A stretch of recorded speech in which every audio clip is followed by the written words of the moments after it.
My life was interesting because I was doing a lot of different sports through my life. I even sometimes counted like 20 of different sports.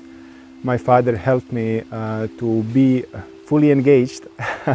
Most prominent amongst them was water polo, which was a semi-professional sport that I trained for more than 8 years. And then rowing, which I trained professionally. It brought a lot of discipline, but also professional sport means that it's really bad for the health. So it really affected also my back and health, and then I stopped it when I came to the senior category because I knew that my health will go very much down.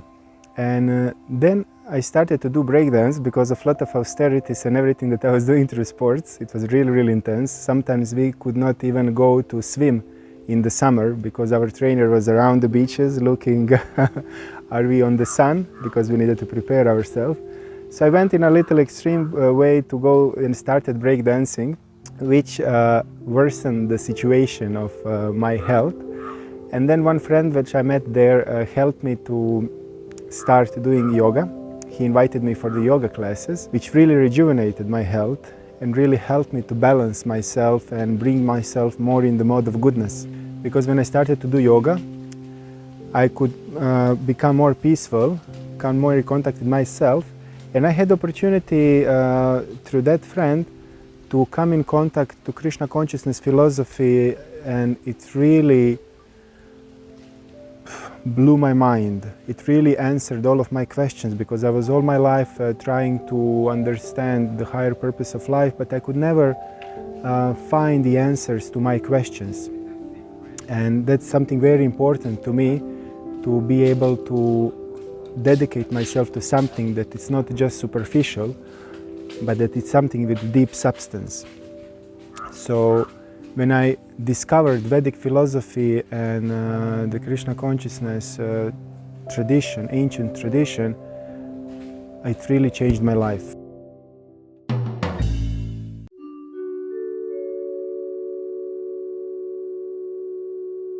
Hi there, my name is Filip and I come from Croatia in Europe.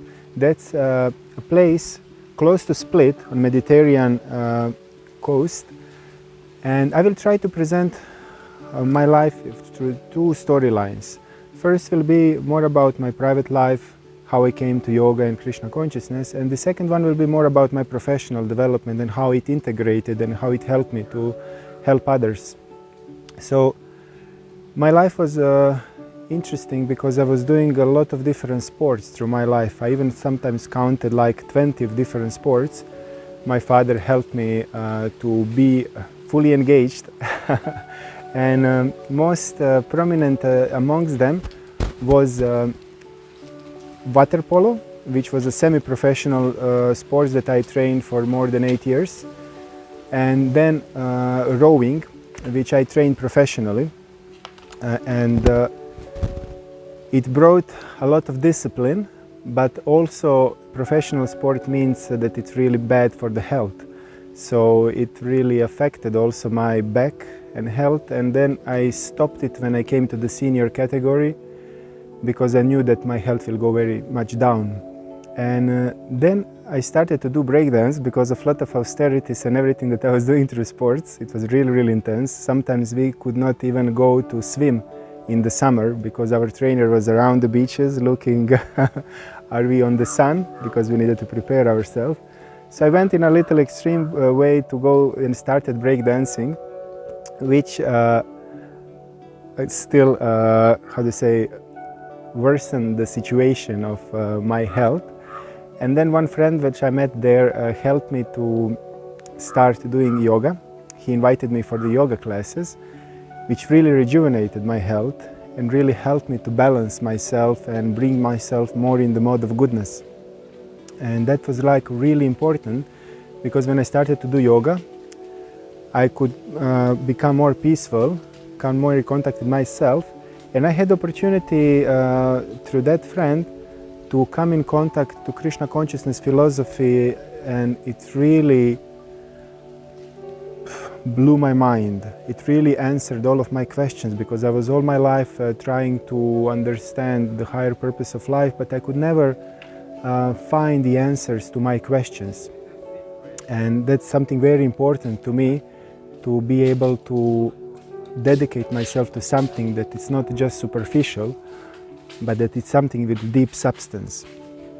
So when I discovered Vedic philosophy and the Krishna consciousness tradition, ancient tradition, it really changed my life. So on the other storyline, I was also trying to change the world. And I was trying to do that through different initiatives. Some of them were through student councils, where I saw a lot of injustices when I was in the beginning of my college. And I saw how like on the college, professors were not just in different situations. So I tried to turn to the student council, but then I understood that student council was even more corrupted. So I also tried to change the situation there by re-electing the student council. And but the problem was that students didn't want to stand up for themselves. And in that moment I understood that I cannot change the world alone, that I need to first help new generation of leaders to upraise their consciousness so that they could really make an impact and become aware leaders. And aside of that, I was also working in United Nations Development Program on different projects about renewable energy sources, because I thought also that through renewable energy sources we could loosen the crisis of the environmental crisis. But when I came to Krishna consciousness, I understood that that's very superficial solution, because if we don't address lust and greed that people have in their hearts, no other technical solutions can make some change in the world, because they will be just superficial. People will again have more and more needs, and it will not settle anything. So I decided to focus myself more afterwards to help people to change themselves and to become role models of the sustainable society. All of this came together with me becoming also dedicating myself to Krishna consciousness. And something also that helped me in that moment, in that tradition, that transition, is that after all of these professional sports, like I mentioned, I started also this breakdancing and everything, a lot of different extreme sports, and looking that my life is, purpose of my life was sense gratification. So I really focused myself on that, and I was chasing, like, aside of other things, also motorbikes. So I got one because I'm from a good standing family, and then I was really desiring it, and when I got it, then I became disinterested, and then I was yearning for another one, and then I got that one, and then after 6 months I get again dissatisfied with that motorcycle, and then third one, and it continued like that, fourth and fifth. And then when I came to Krishna consciousness, I understood that all of this material enjoyment cannot really satisfy ourselves, that it can just, it doesn't give a real happiness and joy from inside. And then when I became devotee, it really changed my lifestyle, and I really understood that if I dive deeper into myself, I could become a change that I want to see in the world. And that also inspired me to become a monk.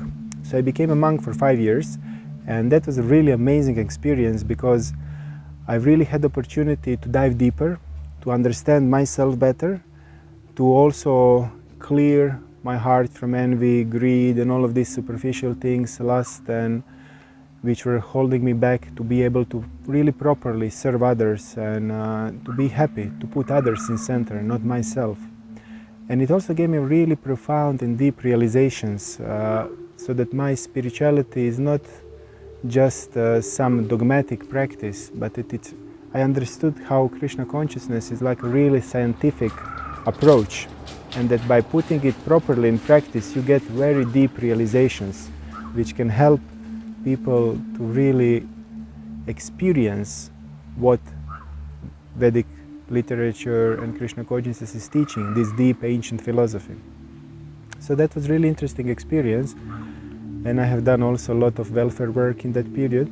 But then after 5 years I understood that I'm not a monk by nature, because before that I was also chasing girls, and I understood that I will need to make a transition. So I decided to go out from the temple, and I decided to make a contribution to the world. So I started a charity, and that charity was meant to promote sustainable development and help young people to become role model leaders. And it was really interesting because before I became a devotee, and before I started to work with myself, I needed to go after people and to try to convince them how, like we should make some positive change in the world. But after that experience, because I was emanating that different consciousness and that different vibrations, people started to approach me. And that's how I started a charity with a couple of people who were resonating with that. And we established it, and we started to promote sustainable development and started to teach leadership, value-based leadership, and also entrepreneurship, helping young new generations to develop themselves personally and professionally. And we have developed also different online courses and different on-site educations, different things.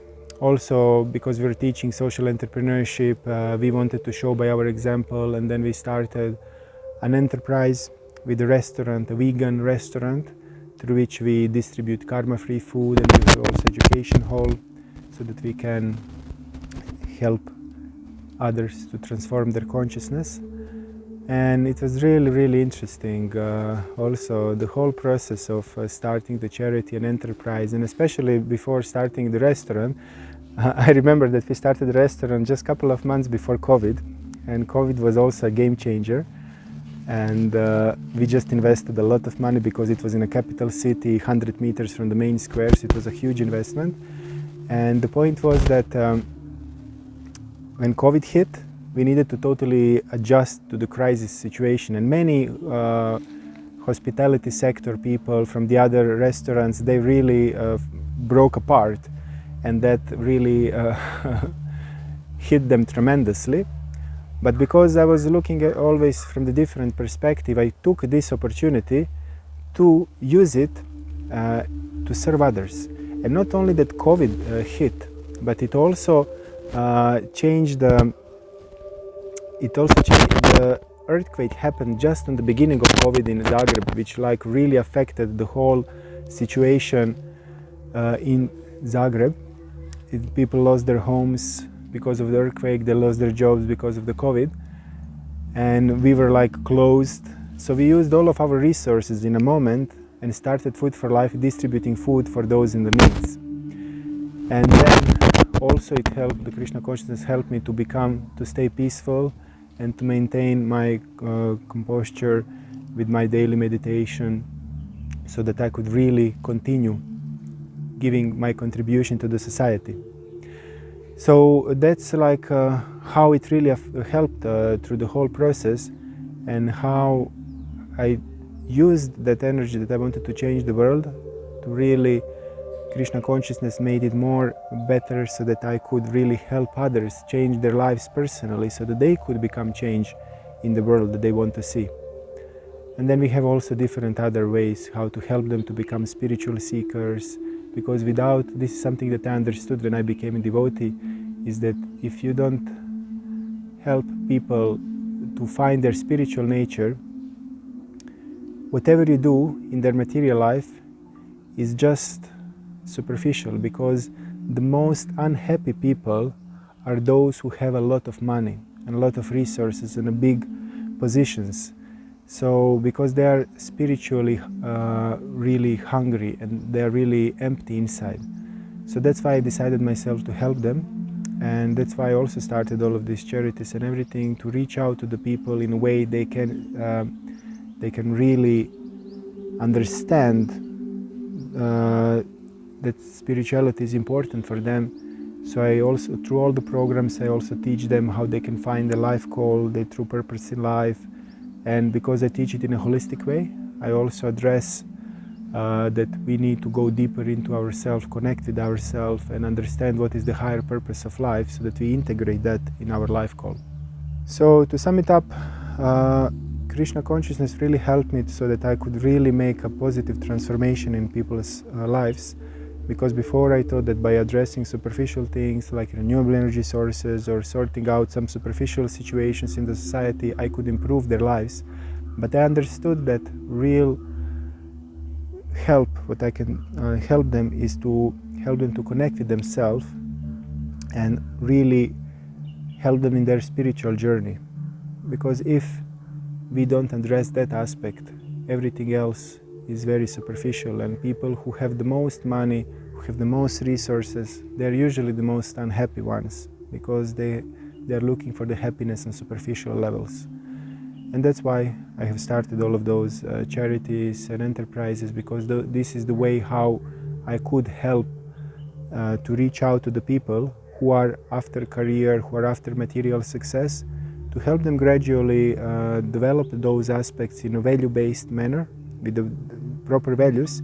And also because in all of those programs I implement educations how to discover your own life call, your own life purpose, through which it's in a holistic way designed so that they can also understand all the levels of their existence. And one very important is spiritual level, through which they need to connect with themselves and understand their purpose in life, because otherwise the complete solution, if it's not a complete solution, it will not fully satisfy the heart.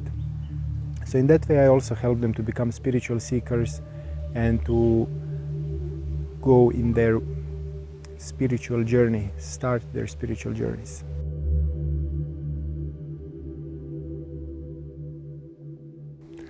So after becoming a devotee, I witnessed amazing positive changes, because I started to react differently to situations.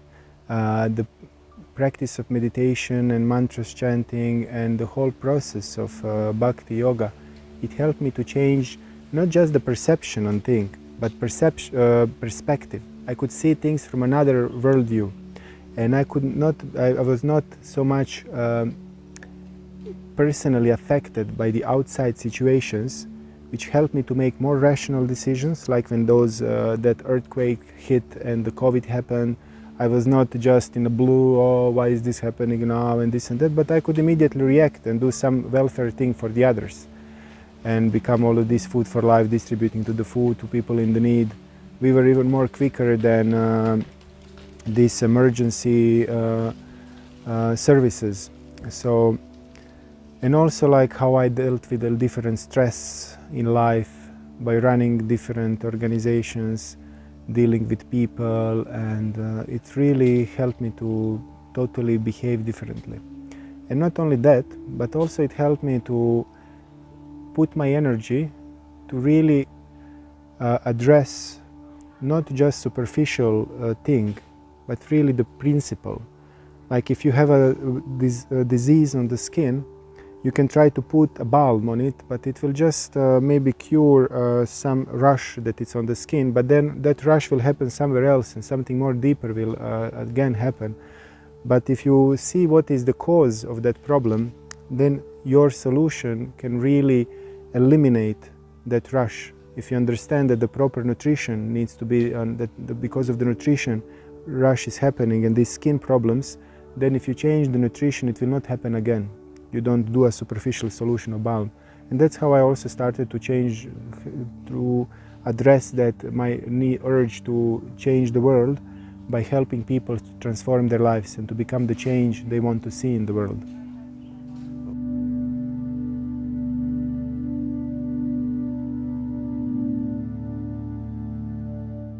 Bhagavad Gita is one of the principal scriptures of Vedic texts and Krishna consciousness, really helped me to understand that I am a spirit soul, which is not part of this world, and that this body is just a vehicle. So if we are not attached to that vehicle and to the external situations, we will not be affected with the situations that are happening around us. Also why certain things are happening in our life, why karma is there, and why God, because if you don't have aspect of karma, it may look that God is either envious, so he punishes us, or that he is not all powerful, so that he cannot assist us. And that's very important, so that I could develop deeper relationship with God.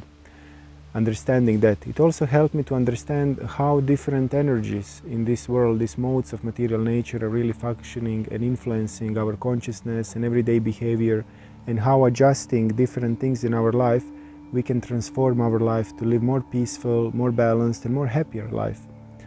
And it also helped me much to understand the Supreme Personality of Godhead, His qualities, and how actually to develop relationship with Him, and how beautiful person He is, so that He really wants us to come back to Him.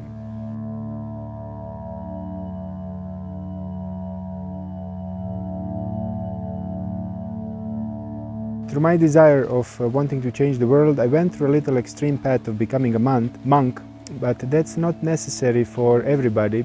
The most important thing is that person needs to connect to themselves, take time for introspection, understand who they are and what is the purpose of this world. Because then they can see the whole thing, they can see the whole world holistically, and then they can address and see how they can become happy themselves and how their actions when they are doing them can influence others in a positive way. And now, not to be so wishy-washy, I want to give you specifically that the programs that we have developed. We have an online academy, or as academy, through which you can learn how to become a role model leader, where we taught the value-based leadership, and how you can, the first step also, to go deeper and to understand what is your purpose in life, what do you want to achieve in your life, so that you can also help others and then lead them in a way that benefits all.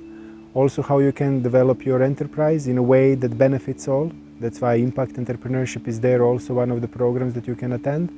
And also the third one is how to understand your life call, your purpose in life, that you can connect with yourself, that you can understand in which direction to go in your life. This is something that I saw that many youngsters and new generations are missing in their life.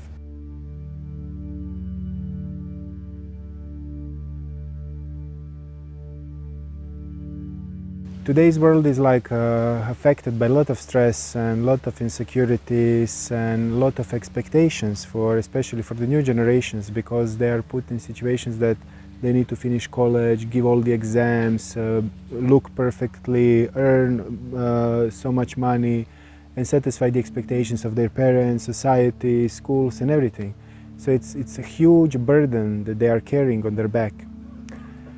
And it's not so easy to change it, because if we put ourselves in the identity that we are that person, that I'm like a son of the family who wants the part of this society who has expectations, and all of these false identities, like I need to be the best student, I need to be the perfect son, I need to be this, I need to be that. They're all superficial identities. So in order to be able to remove that stress, we need to look at the things from another perspective. I can give a small example. Like if you are under a volcano and volcano is erupting, and you are down looking how volcano is erupting, you will feel very big stress, anxiety for your life, because you know that lava will come. But in the another situation, you are flying in the plane, and by flying in the plane, you look at the volcano, you will be impressed. Wow, such a special thing, I'm very happy that I could witness this because I'm safe. Nothing can happen to me. So when we see ourselves from the position of the soul, that we are not this body, that we are not all of these identities, we are not going to be affected by all of these things. And we can make rational decisions, because the biggest stress comes from our expectations, which come from different wrong identities that we have in this world. So without going deeper into ourselves, without discovering who we truly are, we cannot change that. We can just try to do the positive thinking and trying to polish things from the external perspective, but that will not change how we feel, identify from inside. Because if we identify ourselves with a car, and that car gets a scratch, we will be very angry or depressed. But if we understand that car is just a vehicle to transport us in some way, we will not be depressed or sad or angry to something. We are just going to continue because we are still alive. Nothing happened to us. Only car gets scratched. So that's the way. That's why spirituality is very important, because without spirituality, we cannot change our lives properly.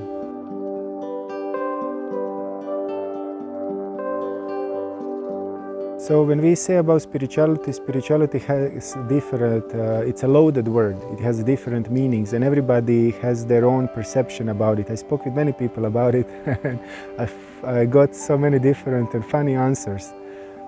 But spirituality, by its name, it has to do something with spirit. And spirit is something that is not material. So something that's not material is only our inner being, our spiritual soul. So spirituality means something that has to do with the spirit. And in today's world, we are equating that to religion, or we are equating that to finding my own way, dealing with chakras or dealing with all of these New Age philosophies. But both of those things are not true, because real spirituality is understanding our true nature and understanding what is the purpose of this world and trying to connect again to that purpose. That's a real spirituality. And it can be done through yoga, it can be done through different religions, it can be done through different things. But the most important part is that we try to really sincerely and honestly practice those teachings. Because if we don't put them in practice, if we just hang on to the superficial dogmatical rituals, or we just identify with the social environment because we want to be part of certain society, it will not change us. We will not get those deeper realizations. We will not understand who we really are. We will still identify ourselves with the false ego, with all of those wrong identities, and from there we cannot change ourselves. We cannot connect to that divine. So the true spirituality, it can be found in different traditions, but the most important part is that we really and honestly try to dive deeper, understand who we truly are, understand what is the purpose of our life, and to see how we can attain that purpose.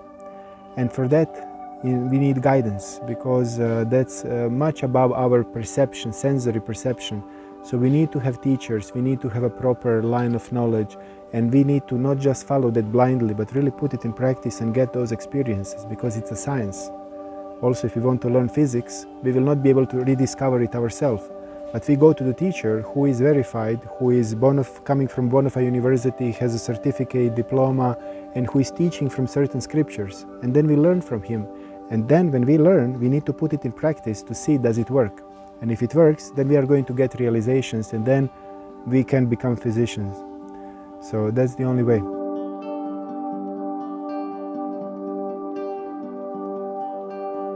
So life after that is an important question, because also that because I came from Christian tradition, they don't have such an answer.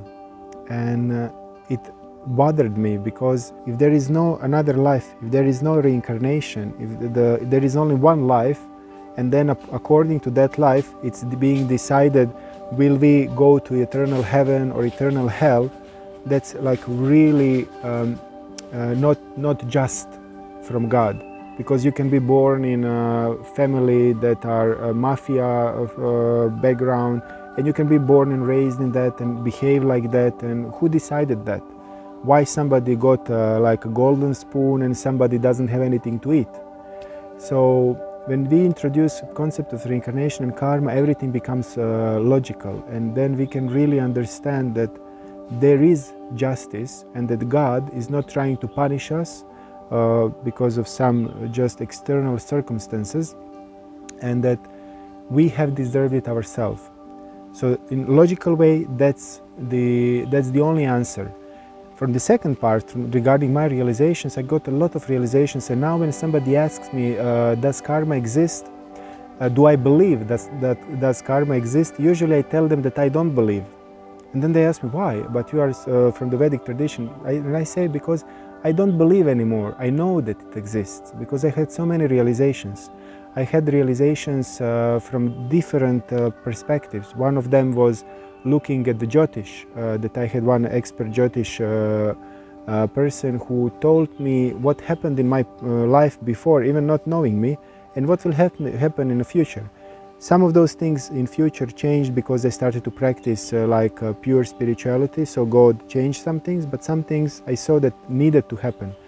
On the other side, there is many investigations of after death experiences where people on the surgical table, they have left their bodies and they could see what was happening, and some of those people were blind. They were blind, they have never seen colors, and then they could really see what was happening, what was going inside of the operational room, and later on they explained different colors, different things. So that's not possible. There is also so many other evidences that through regressions, people started to remember their past life, and some of them started to speak languages that were unknown. Only really amazing experts could decipher those languages and could see what they were saying. So that was a lot of investigations in that area also. And there is also a couple of other things that you can really see this life is just one of the experiences that we had, and is determined by the previous experiences. And it's not just some theological, dogmatical thing, but it's really something that is influencing our life, and if we go a little deeper, we can see how it really influences our life and why it happens.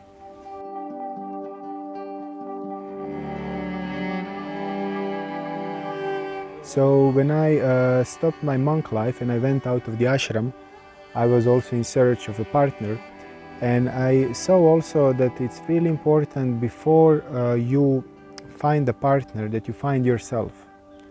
Because the very big problem is that people try to find somebody, but they are not sure who they are and what do they want to do in their life.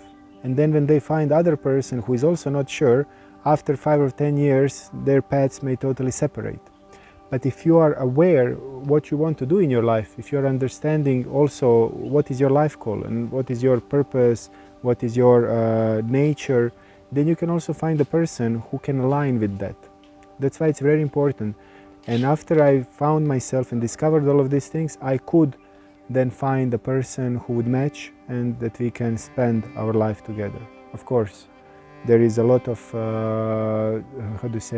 challenges on the way, because each one of us has different egos, different minds, different things, but that is the purpose of marriage, to become more pure, to change our behavior.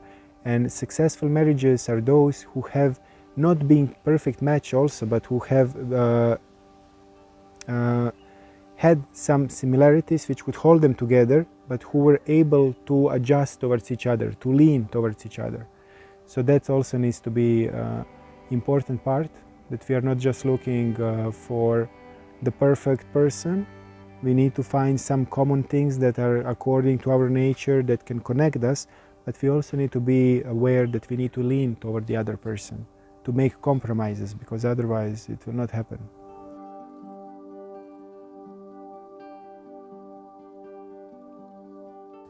So interesting thing in Krishna consciousness is that we don't need to go to Himalayas in caves to practice spirituality. It's really practical, because we can be in married life, we can have our career, but we can offer that career as a service, as our spiritual practice. We can offer the results and we can offer them for the pleasure of God. So even married people can become very honest and true spiritualists. And in Krishna consciousness history, we found that our acharyas, the most prominent teachers, were also family men, grihastas. And also family men can also act as monks, like me and my wife are now also not attached anymore to certain material things. In one place we are looking around how to be able to serve better and to see what Krishna wants from us. So you don't need to be in the orange color in order to be practicing spirituality, because also sometimes in orange color you can be attached to your place, you can be attached to your circumstances, you can be attached to different things. And the point is of renunciation is to not be attached, to be available to see what is the plan of divine and how we can develop relationship with Him. So Krishna consciousness is really amazing because it gives principles, and it's not dealing so much with the details. It gives some practical details which can help us to achieve the principles, but the principles are the most essential.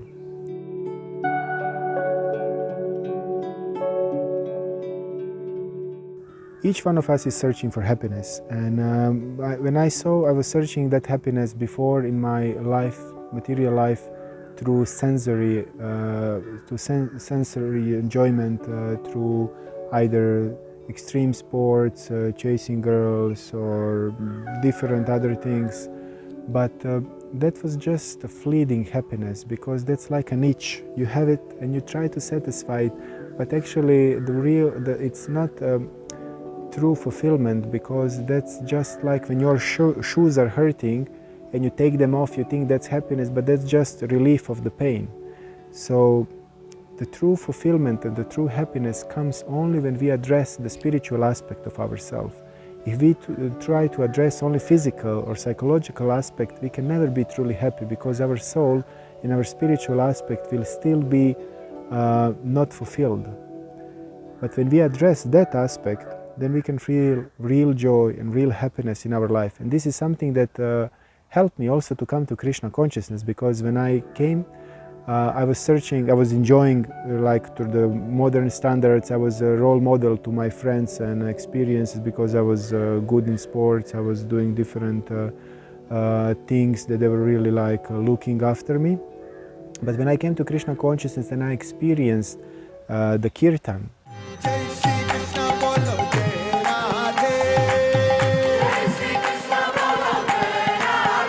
when I truly surrendered myself and opened my heart, I could never compare it to anything else, to any other enjoyment that I had in my life.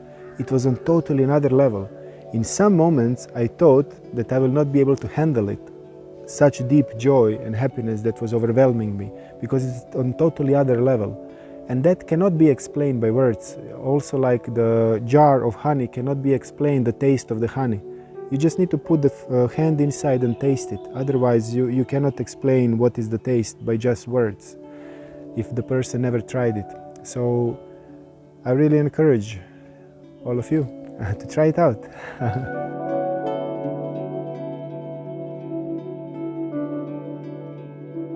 Yeah, so usually, because I'm working with a lot of people, I always try to inspire them to become seekers, to find themselves and to find their purpose in life.